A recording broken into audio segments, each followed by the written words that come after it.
Reka tubaramutse abakunzi bacu mudukurikirana ku mbuga dusanzwe dutangira ubutumwa bwiza.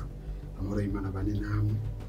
Twongeye gushimira Imana mushobora byose yatugiriye neza, yaduteye iteka ridasanzwe yo kubona uyu munsi.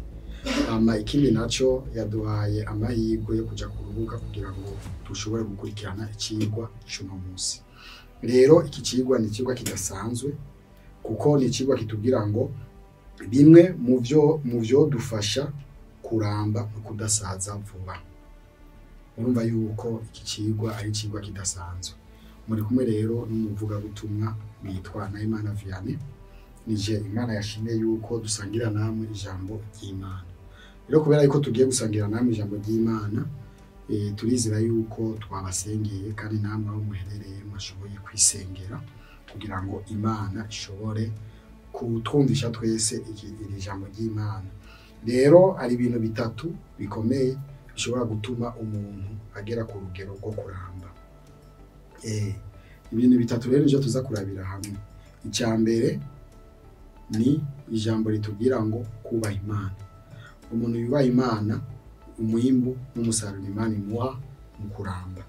Ico ni cyambere. Gusubira mu byagezwe igice cya 6:2 ngo mwubahe uhoraho Imana yanyu, mwitondera amabwirizwa yiwe yose n'ibyagezwe byiwe byose, ivyo mbagera mwe n'abana banyu n'abuzukuru banyu iminsi yose y'ukubaho kwanyu, kugira ngo mubone kuramba.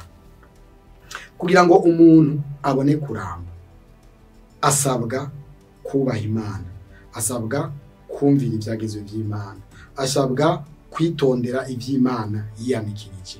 Ivyo akavyigisha n'uruvyaro rwiwe. Ibi rero bikaca bimuronsa kuramba.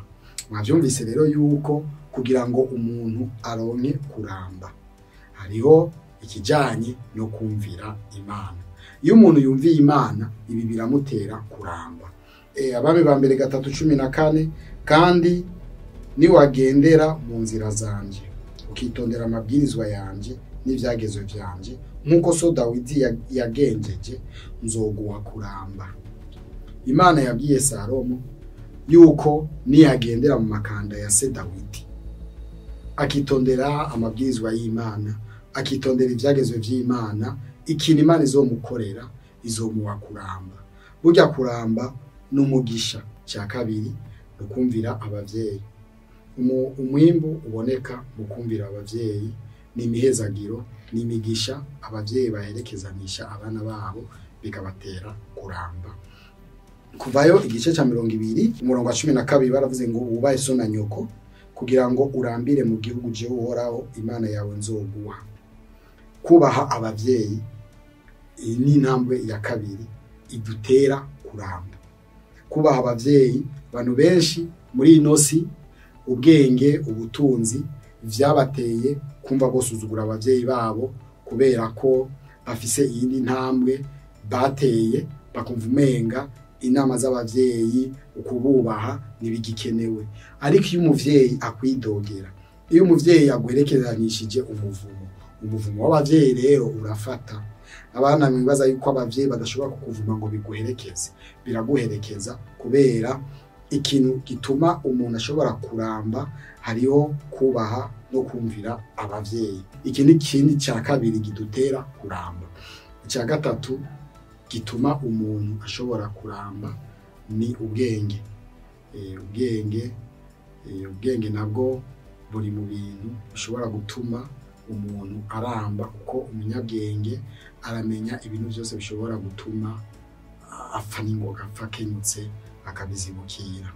Rero reka tubirabe mu gitabo cy'Imigani igice cya 3 dahera ku murongo wawo wa 13. Hayigwa umuntu yironkera ubwenge. Umva umuntu ahiriwe n'umuntu yironkera ubwenge, n'umuntu aronse ubutahura. Urumva n'ibintu bibiri bishobora kugutera kuramba. Mwaza kuraba inyishu yavyo.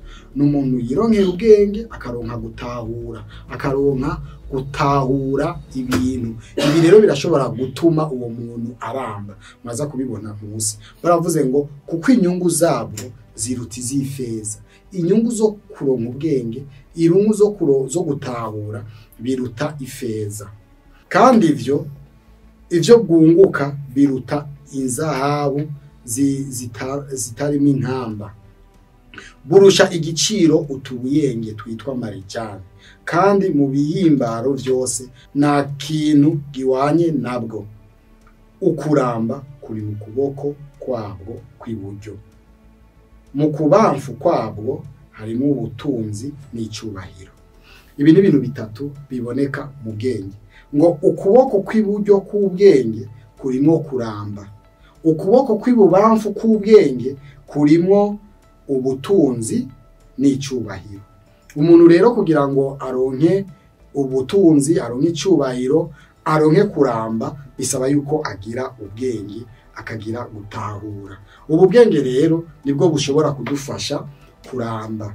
Rero murumva yuko ukuramba turashobora kubikesha ubwenge. Reka rero turangize tubabwira ngo umusiguzi Salomo igice c'indwi ku murongo wa 11 baze ngo ubwenge bungana n'umwandu kuba bwiza, mbere burusha kubera bwiza ababona izuba. Mba twebwe tubona izuba, ubwenge buturushiriza kutubera bwiza, kuko ubwenge ari ubwugamo nk'uko amahera ari ubwugamo, ariko inyungu iva mu kumenya nuko ubwenge buziga mu bugingo bwa nyene bwo. Ubwenge nibwo buziga mu bugingo bwacu, ubwenge nibwo butuma turamba. Reka rero abadukurikiranye mugire kubaha Imana, mugire kubaha abavyeyi, mungire kandi mugire ubwenge, ivyo bizobatere kuramba. Imana ibitwumvishe mu izina rya Yesu.